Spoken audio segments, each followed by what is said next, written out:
Okay, at this time, we have defensive coordinator Jeff Koonz. Questions for Coach Koonz? Greg? So Jeff, you guys have had a lot of challenging offenses you faced this year. Where is Texas Tech in that rate? Right up there at the top, 100%. They're an efficient unit.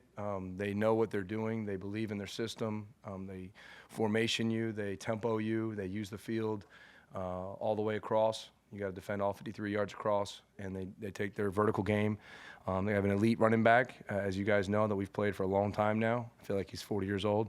But he's a very good football player, and their line has gotten better and better every single year. And they have big play receivers and a quarterback that makes it all roll. So they're a challenge. What do they remind you of? Anybody you faced this year, or are they a little different? I think they're kind of their own. They're their own entity. I really believe that. I think they're talented on the outside. I think that over the time of the season, you can see they've kind of, it's been the same offense all the way through, but they've found their identity as it has gone, and they've made adjustments from week to week. Obviously, they're not undefeated. They've had some tough games, just like many people have, but you can see how they've progressed out of those learning experiences. What are the unique difficulties that a tempo team presents to a defense? Well, it's just communication. They're trying to get you off balance. You got to get a call in. They can get their call in, and they're trying to get it in faster than you can get yours in. And if they can change the math pre-snap and make you work, that's what they're trying to do. And especially if they can find an automatic or a master check or something like that, and they know they kind of have you. So obviously you want to eliminate that. You want to not be predictable, and at the same time you want to make sure you got 11 guys facing the line of scrimmage and the ball snap. No matter how well they throw, it still comes down to stopping the run first. Yeah, absolutely. I mean, everything we do is stopping the run, and if we can do that, it'll give us a chance. Stop the run, eliminate explosives, or limit explosives as much as possible, and that's what it all comes down to. And that's when they can get their routine going. Is if Brooks is getting hot and he's getting good chunk yardage, and even if he doesn't break the long one, if he can get hot, get chunk yardage, get him in second and manageable. Get them in third and shorts. I mean, that's when they get really, really good. Coach Brown talked about that he thought the secondary had their best day of coverage in a while. Is that something that you agree with? And then second of all, like he talked about, totally different animal with Texas Tech. So from what you can give us, what has to change? What do you expect? Are you confident that you can take UCF into a solid coverage day against Texas Tech? Yeah, I would agree. I thought the guys played really well on the back end on Saturday. I thought they had a good day. I thought they managed down in distance. They managed what they were expecting playing Central Florida. And when we got into certain situations and field zones, I thought they did a nice job of defending and matching and understanding when they were taking shots, when they were working double moves.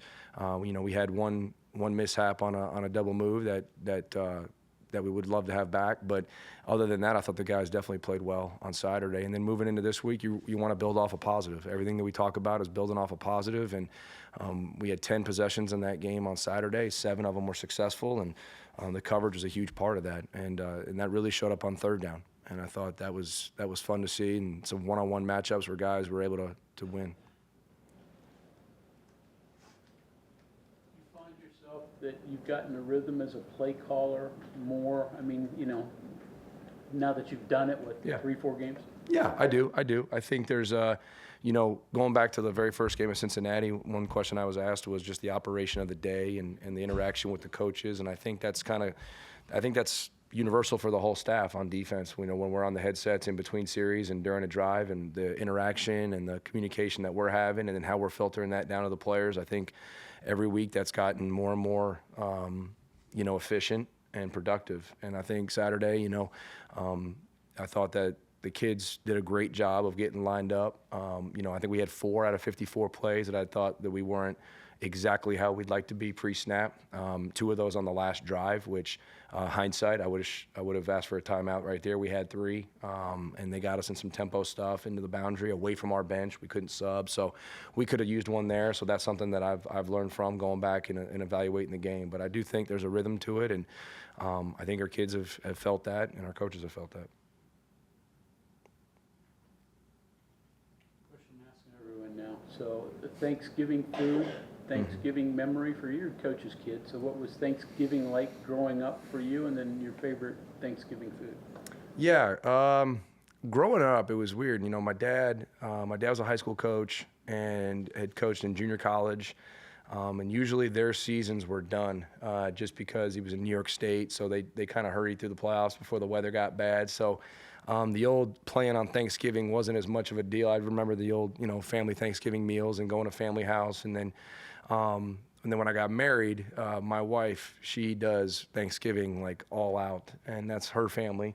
But it's kind of how she was raised. So she usually cooks for the entire city of Morgantown. We'll have leftovers for 3 weeks, but it's delicious, obviously. And so no, I think both memories in the past and memories of the current. It's a lot of it does revolve around food for sure. So what does she do best, food-wise? Oh, you're putting me on the spot right Yeah. there. All of Get it, you in trouble. all of it, all of it's amazing. No, it's amazing. Casseroles, the turkey itself, how she does it in the brine and all it's really good. You mentioned some of the challenges in getting lined up correctly, getting your calls in, where you are on the field, all those kind of things. How much time do you actually have from the end of a play? Do you think it gets Texas Tech to consider all those factors and say, okay, we're subbing, we're not, here's the play call, signal it in?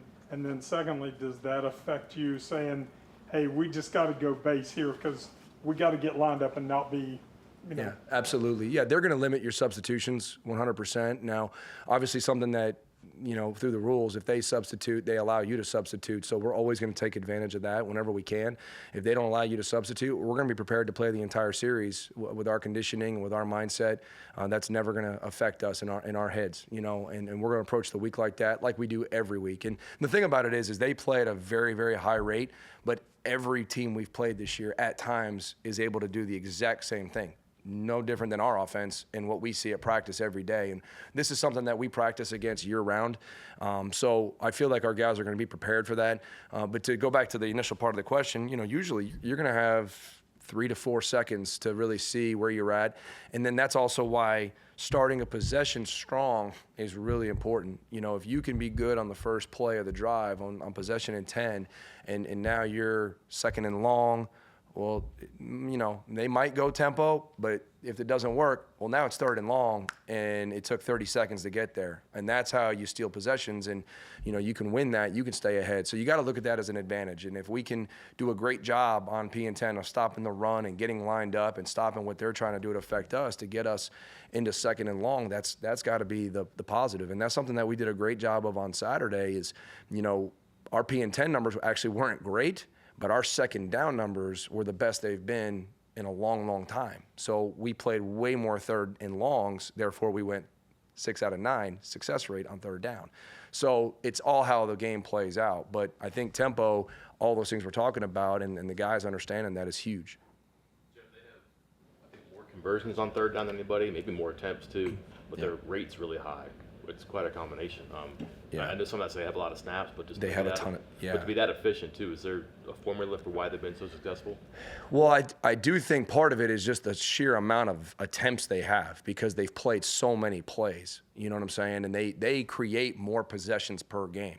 We had the number of 10 in the game on Saturday. Like, that was our number. We had 10 opportunities, you know what I mean? And now, we're playing this game. We've got 12 to 13 opportunities just because of how they play.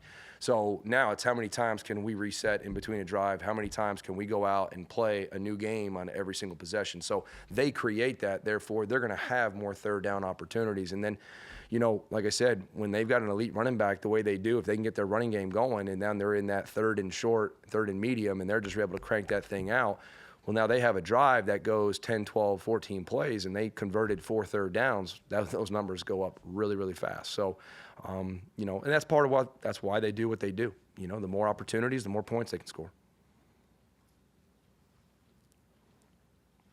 Very different mentality in terms of play calling or anything like that early in a game with a team that tries to start out so quick, they want to hang points real fast, just for the fact that obviously you have different plays, depending on how things unfold. Where going in, it's going to be a certain way with this team. Yeah, absolutely. And I think every game you want to start fast, and I know that's something that they really pride themselves on is starting fast. I think they were up 14-0 on Saturday, quick, and that's how they want to play. Well, you want to combat that. You want to do what we did. We were up 14-0, and it was because, hey, we went out there first, and we had a stop. We scored, and then we got a takeaway. We scored, and, you know, that's how you always want to start a game. So how you start, how you play in the middle, and how you finish is huge, you know. So, but you can't get to the second two without being really good at the first one, and that's what we want to do, you know. That was a little weird, though. You guys started with the ball in the second half instead of the last, 17, 18 weeks. Yeah, Right no, next it was to- great, and they did a great job of scoring on that first drive. And then I was proud of our guys. We go out the very next, you know, when we touch the field for the first time, and we get a stop, and it was good complimentary football for sure. Okay, anything else for Coach? Like Neil talks a lot about his script on offense and just how he tries to get stuff going, and it usually works too. Can you do that on defense? Can you try to? Okay, you can. Absolutely, Is it the same? absolutely. Yep. Can you share a little bit? Yeah, I mean, you know, everything you do on defense, you know, it goes back to what you said. You're going to have so many P and 10s. You're going to have so many third downs. Now, all the plays in the middle is kind of the flow of the game. You know what I mean? But you want to be very, very smart on third down, on P and 10, on what you're showing, what you're setting up. Same thing, you know, when you get to third down, what have you shown? What have you set up? And what has been successful? You know, what do you think you might have an advantage on schematically right now that maybe they're not adjusting to as quickly as you thought they would have? So as you go through and you game plan, it's no different than an offensive coordinator. The defensive coordinator is trying to set up certain looks, whether that's fronts, whether that's coverage, whether that's disguises. There's a lot that goes into it, and I think our guys have done a really good job over the course of the season of building into that and buying into that. Kind of on that same note, was it weird starting the game on defense Saturday? Did that throw any script out the window at all? No, I mean, your first possession's your first possession. It was kind of weird, you know, hearing that kickoff return was up first, you know, but it's kind of surprising because I'm not even looking at the coin toss. I'm focused on something completely different at the time, so I was probably a little surprised. But no, I thought it was an awesome. Like I said, it was great to see the guys because no one expects that just because of the way the last how many games was it? I can't remember in a row. How many? 18, 17 in a row. So nobody expects that, but nobody batted an eye, and that was cool. That was fun to watch for our guys.